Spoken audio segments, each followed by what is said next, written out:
My name is Richard Moon, and I'm an elementary school music teacher in Charleston, South Carolina. I would like to discuss with you a unique way to teach improvisation to young students using the iPad and/or electric piano. What I'm going to talk about is really more of a process than a traditional curriculum. When you think about it, students really have to learn or teach themselves how to improvise, since the learning process is such a hands-on experience. In this process, the teacher takes on more of a role of a facilitator that steers the instruction using the strategies and tools I'll be giving you in this presentation. It starts out as a game I call Smackdown, teaching the students the rules they need in order to win the game. By doing this, they will pick up some basic fundamentals for improvising solos and pick up some guidelines and/or restrictions that enable students to feel comfortable playing the game. To start with, we take all aspects of an improvisation melody off the table except for one: how to construct or shape an interesting improvisation melody rhythmically. On a black and white keyboard, I initially suggest the students start in the treble clef area. I also strongly recommend that students do not start in the lower register, and that'll be interfering with the bass line, and it'll end up kind of sounding a bit muddy. Also, on a black and white keyboard, you either play all black or all white keys. When I select the song for the Smackdown game, I will figure out whether a basic pentatonic or a general major or minor scale will sound best, and then figure out the transposition settings to set up either a basic E flat minor or black key or A minor for white keys, improvisation. In this way, if a soloist plays on the correct color keys, almost any note the soloist chooses will sound correct. With the iPad, we use the gray keyboard by choosing the appropriate key and the scale format that best suits the target song. The gray keyboard on an iPad is technology's version of an ORF instrument. You only use or see the keys from the 12-note chromatic scale that you need for any given song. This makes improvisation much easier for your students, since the black and white color keys don't get in the way, or they don't have to try and figure out which key you can or cannot use. The big main rule for both iPads and traditional black and white keyboards in Smackdown is no skipping. A soloist can start on any key of the correct color, but can only go either one key to the right, one key to the left, or stay on the same key. Beyond that, it is a matter of shaping your improvisation melody using the no skipping rule and a series of tiebreakers as a way of stealthily introducing your students to additional aspects to consider in order to enhance their improvisation melodies. It is important to set up a competition atmosphere in Smackdown, 1, to motivate students to try to do their best, and 2, establish the significance of the elimination tournament atmosphere which it creates. Just like the NCAA basketball brackets, which kids really relate to, there has to be a single winner each round of the tournament. This sets up the necessity of the tiebreaker rules, which we will be adding, helping to expand and fine-tune the children's skills with keyboard improvisation. Since only one student can advance each round, the teacher will need to add, and in some cases, even create their own new tiebreaker categories. When you start off, one or both of the competitors will probably skip, making the teacher's job easier. About halfway through the first round, they'll begin to catch on, and eventually you'll need to make your first tiebreaker decision. The first tiebreaker will normally be which of the two students play the most interesting and creative melodies without repeating rhythms. If the concept of syncopation has not been introduced to your kids yet, this would be an excellent opportunity to do so. As we all know, syncopated rhythms are a key component in most improvisation solos. The second tiebreaker is usually which competitor plays the widest range or how low or high they go on their keyboard. If a student plays a solo and only uses two adjacent keys, he or she cannot possibly skip, but what a boring solo it's going to be.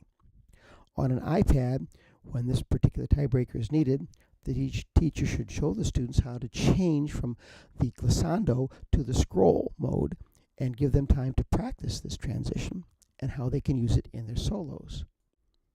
As the students improve, it'll get tougher and tougher to make a decision on who should win each round. When this happens, select a new category that will help you differentiate the two competitors that just played and introduce it as a new tiebreaker for our game. Once a tiebreaker is introduced to the class, you can go back to it at any time and use it to help you explain and justify your selection of the winner for any given round. The next tiebreakers that might be used I refer to as enhancers. These include the concepts of variety, velocity, and silence. Variety refers to using a wide range of different rhythms and avoiding repeating as many as possible. To put it in the student vernacular, you gotta play different beats. Velocity is using fast rhythms, slow rhythms, and everything in between. What we are really talking about is using a wide range of note durations. However, it is easier for children to relate to the speed rather than the length of a sound. Silence is the effective utilization of the absence of sound. I avoid using the term rest because, well, kids think of taking a nap, and in some cases, many of them do. I suggest that they simply take a break every once in a while and give the audience's ears a chance to rest. As we add these, one at a time, gradually expanding our tiebreaker repertoire, our students acquire more tools to help them differentiate and shape their improvisation melodies. After you've worked on the enhancers for a while, we are next ready to add blues notes. On the traditional black and white keyboard, it is normally the A for black key improvisation and an E flat for white key improvisation. On the iPad, this is all taken care of using the scale format window, activated by the scale button located in the middle of the screen selection bar. If you go from the pentatonic to the blues scale format, you'll automatically be adding one note, which will be the blues note for that particular key. The problem with blues notes is you need to use them sparingly. If you use the blues pitch every time you pass it going up and down the keyboard, it'll soon lose its effect. With continual use, it will eventually start having a negative impact on your melody, making it sound old, overused, or even boring. Developing a feel for an appropriate number of times to use the blues note is essential for creating quality improvisation melodies. Learning the best time to use or not use the blues note comes through continuous trial and error experimenting whenever you get a chance to improvise. Remember our most important rule in the Smackdown game? That's right, no skipping. Now is the time to allow students to sparingly break rule number 1 to accommodate our blues note dilemma. However, by this time, the sound of a good solo and muscle memory of not skipping are so ingrained in your students that skipping probably will no longer be a concern. Also, as you increase the number of tiebreakers in your students' repertoire, the less you will need to strictly adhere to the original Smackdown game format. Teachers can adjust or change the game structure to fit the present needs of their class or ensemble. Another important tool in this improvisation learning process is Jammin with the pros. This part of the process can actually be introduced to your students whenever you feel they are ready for it. Jammin with the pros is a tool that you'll eventually want to separate from the original game of Smackdown. However, only use the tiebreaker elements you've introduced to your students up to that point when doing it. The majority of the material I have used, I've gotten through my subscription of K8 Magazine. Teresa and Paul Jennings do a fantastic job of writing music that is fun and exciting for the elementary and middle school age student. Although it is initially written and recorded for vocal performance, every song on the CD that comes with it has a vocal track and an instruments-only track.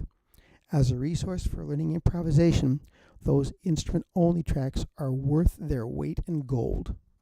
Paul and Teresa use a collection of some of the finest jazz musicians in the central Wisconsin area to record these tracks, which are of the highest quality both musically and from a production standpoint. Having your students improvise with these great arrangements while playing alongside some of the finest instrumentalists in the Midwest are two of the key elements that help facilitate your students' learning and to teach themselves how to improvise. Songs can be purchased from K8 Magazine individually, and I have all the data needed for pre-setup of both electric keyboards and iPads. I also use and have posted a collection of copyright-free arrangements from the Creative Commons. I can get them out to you, or you can pick them up from Google Classroom. I will post the Google Classroom code later on in this presentation. The final tool, very important in helping students teach themselves how to improvise, I refer to as the keyboard's secret weapon. It gives your students the gift of fast fingers. In other words, the superpower of instant and unlimited technique on a traditional keyboard. I will reveal what the secret weapon is a little further down the line, but it is a game changer. Next, I want to cover each individual aspect of this presentation in a little more detail in future YouTube presentations. If you would like to check out any of my materials, listen to my tech/keyboard ensemble playing arrangements I have written, or listen to any Jammin with the Pro sessions I recorded, visit the Goodwin Elementary School website. The students in my ensembles were 4th and 5th graders, and for the past 3 years or so, I've also recorded all of our Jammin with the Pro sessions. In this way, students could go onto the school website and listen to their performance, and then prepare for the next jam session. If you are interested in a different approach to the study of improvisation for young children, please check out the cumulative effect of this improvisation process by visiting my website and listening to some of the marvelous work done by these students. I have been a music teacher for 42 years now and have taught from kindergarten through college. At the end of this school year, I will be retiring.